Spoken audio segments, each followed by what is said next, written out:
Magandang umaga, Pilipinas. Narito ang magiging lagay at taya ng panahon ngayong Biyernes, 15 ng Mayo, 2026.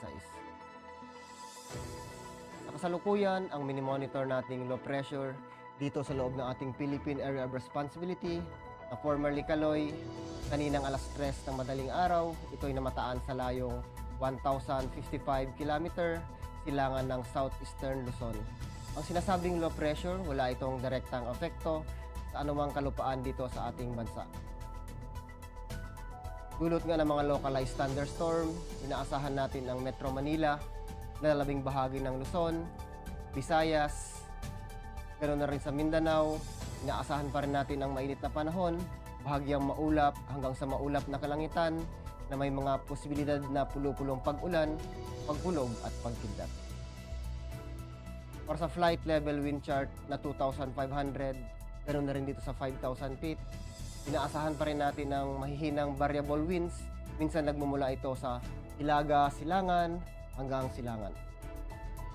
Pagdating naman dito sa flight level wind chart na 10,000 feet at 18,000 feet, inaasahan natin ang malakas na hangin, particular na dito sa Northern Luzon na nagmumula naman sa Kanluran.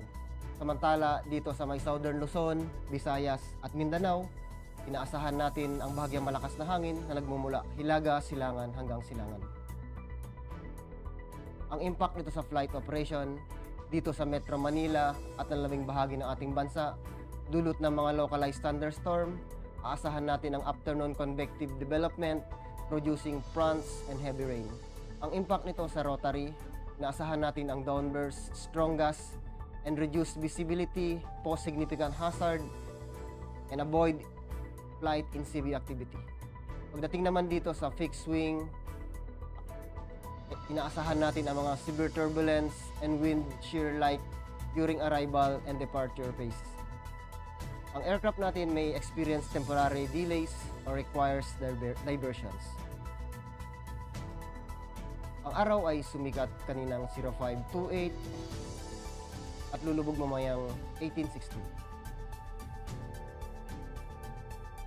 Meron tayong moon illumination na 3% decreasing. Para manatiling updated sa lagay at taya ng panahon, ugaliin i-follow ang aming social media account na Air Force Weather Center. In behalf of our commanding officer, Colonel Alvin John Q. Gador, POP GSC, ako po si Technical Sergeant Bautista, Weather Broadcaster ng Air Force Weather Center. Muli, magandang umaga, Pilipinas.